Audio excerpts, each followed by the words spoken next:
right, it is time now for better food, and to get in the holiday spirit, of course, we need to bake up some Christmas cookies on this fine Friday. Yes, Laura Grimmer of the Perfect Pear, a kitchenware shop in Chester, is joining us to share a recipe that she's very excited about because she learned it from one of her cooking heroes. I did. How are you guys Hi. How are Who's you? your cooking hero? So I have three in particular. This is Rose Levy Birnbaum, and her cake Bible was the first cooking cookbook that I bought 25 years ago when I was first married.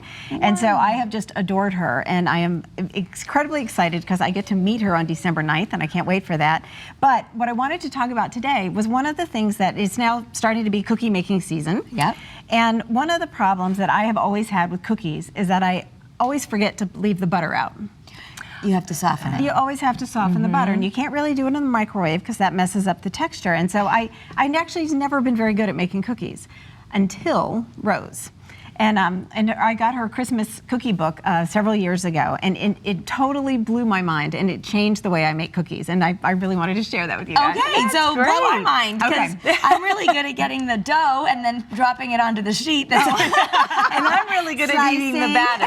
Yeah, that's right, eating the batter. Okay. So she uses the food processor, which is not something, and cold butter, which is something that's really kind of interesting. And so what I've done here is I've actually gone ahead and I've creamed the butter and sugar because I didn't want the motor running during the whole thing. So all I did was put the sugar and the butter in here, just like you normally do in a stand mixer or something like that. And all I'm gonna do now is I'm just gonna scrape down as I've creamed it. You can see this is very creamy, and this is the texture that you typically want with the cookie dough. So I've already gotten there with that. So now, So the difference being that the mixer with the paddles, if it was really hard cold butter, you wouldn't have been able to do it. But No. because this has the blade, Right. you were able to just do it and take it literally right out of the fridge? exactly, right out of the fridge. You just cut it up into little cubes. Now all I'm making now, this is her sugar cookie recipe that you roll out and can cut into shapes. And so I'm just going to kind of put the finishing touches on. But you're exactly right, Kara. This makes it so that you take everything right out of the fridge and you do it here, and you do it very, very quickly. So we've got vanilla, lemon zest, and 1 egg that are gonna go in now. That's so great. And then we're just gonna process this for just a second to really combine everything.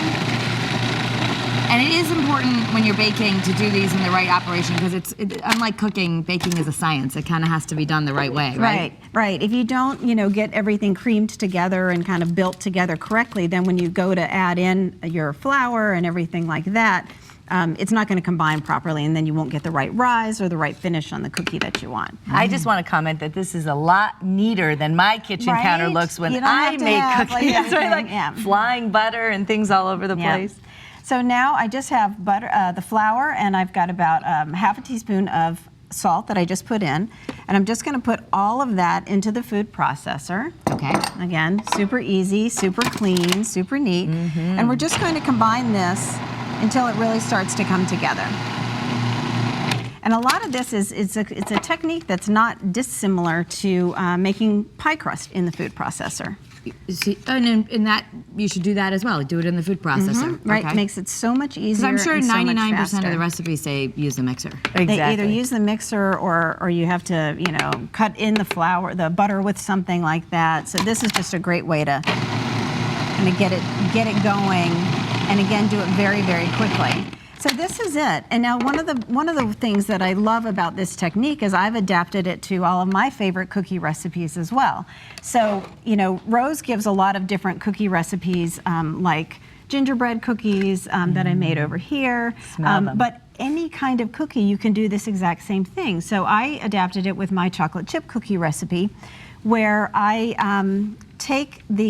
do all of this exact same order, cream the sugar and the butter, and then put the eggs in, and then get the flour in. But then before I put the chocolate chips in, I take it out of the bowl and then mix the chocolate chips in by hand so that I don't have little chopped up chocolate chips. Right, okay, so then you don't want the blade. Yeah, but if you were doing oatmeal raisin cookies or anything like that, it's the exact same thing where you So this is a crazy question. I'm just going to ask, and maybe that's really wrong, but I'm just going to ask. So if you could use a food processor, well, let's say you don't have a bigger food processor like this, but you have a Vitamix or one of those really good blenders, would it work that way?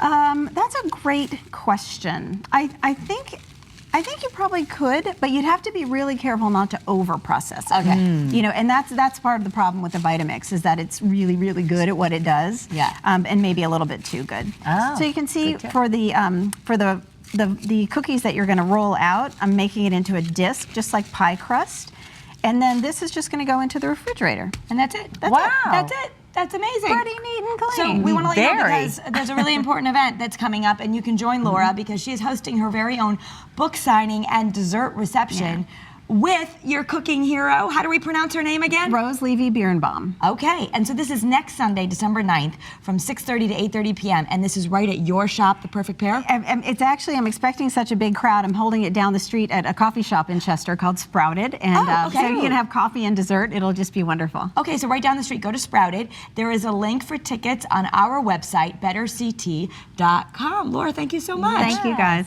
Very good. And you can also find information on Laura's website. It's theperfectpairct.com. Wonderful.